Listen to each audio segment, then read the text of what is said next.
Over the past 3 weeks, there has been a lot of news under the surface about the SAVE Act. This is a bill to safeguard our elections and require proof of U.S. citizenship before voting, among other provisions. Now, our conversation on this started with Scott Presler, who has been calling on Senate Majority Leader John Thune to allow a vote every day since January 1st. Earlier this month, Scott joined me here to make his case. The American people demand Senate Majority Leader John Thune bring a vote on the Safeguard American Voter Eligibility Act, and let's have proof of citizenship to register to vote. We have this one moment in history with Donald Trump at the helm, with a trifecta Republican government. I say nuke the gosh darn filibuster, pass law after law after law. That interview went viral and senators went into action. Senator John Cornyn said he spoke to Leader Thune about the SAVE Act. Senators Katie Britt and Dave McCormick signed on as co-sponsors, and several others like Rick Scott ramped up his support publicly. Here's Senator Scott last week. However we do this, all right, whether it's part of the spending bill this week, whether it's a separate bill, whether we have to stay there, and do a standing filibuster, whatever it's going to take, we got to get this passed.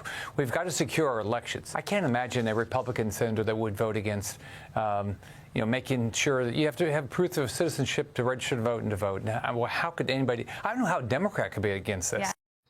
After that interview came an avalanche of support for the SAVE Act. You see it here. The tally now sits at 49 co-sponsors, and Senate Majority Leader John Thune said this week he will allow a vote.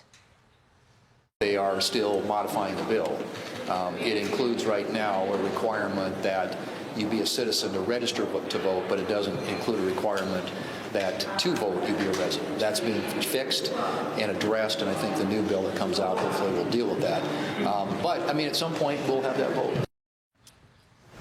Tennessee Republican Senator Marsha Blackburn, who's a co-sponsor, joins me now. Senator Blackburn, as we look at this, I believe there are either 4 or 5 Republican holdouts, and I'm curious, what's the holdup for some of your Republican colleagues? Well, I never speak for my colleagues, Kayleigh, but I will tell you this. It is important that people be a citizen, that they show proof of citizenship to register and to vote. And in Tennessee, we have been ranked #1 when it comes to safe elections. And we are so proud of our Secretary of State, Trey Hargett, and his team that have been able to put us in that #1 election integrity spot. And when you go to vote in Tennessee, you have to show who you are. These records have to match up. Every state should be certain that only citizens are voting in their elections. Senator Blackburn, your colleague, Senator Scott, I asked him about eliminating the filibuster because we know that there will be 60 votes that are going to be needed for this, and there are only 54 Republicans. Right. He said that he would be open to maybe a carve-out for specific legislation, maybe attaching it to a spending bill, something, because this is that important. Where do you stand? And one of the things that we have discussed, and Rick Scott, Senator Scott, leads our conservative group, our steering committee in the Senate. And we have talked about maybe we use it for the appropriations bill so you don't get into these shutdown fights. Maybe we review the 1974 Budget Act so that we go about appropriating differently.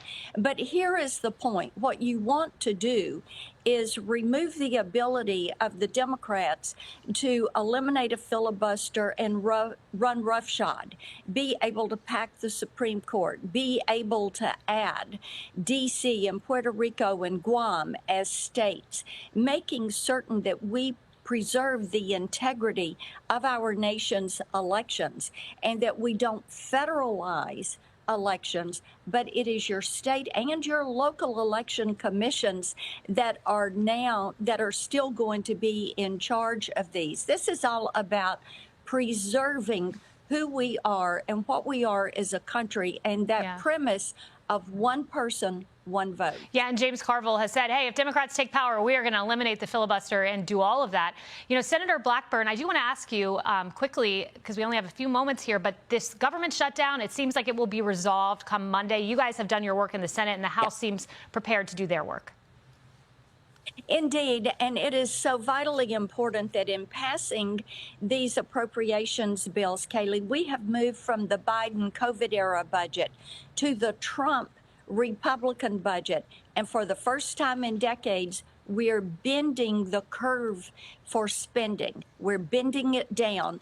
That is really a big step to put us on the path to doing more cutting, more elimination, more rooting out waste, fraud, and abuse, and really tackling this in the manner that President Donald Trump has set forth. And I think it's a big victory for us that we've been able to get back to regular order when it comes to the appropriations process. Thank you very much, Senator Blackburn. I'm Steve Doocy. I'm Brian Kilmeade. And I'm Ainsley Earhart. And click here to subscribe to the Fox News YouTube page to catch our hottest interviews and most compelling analysis.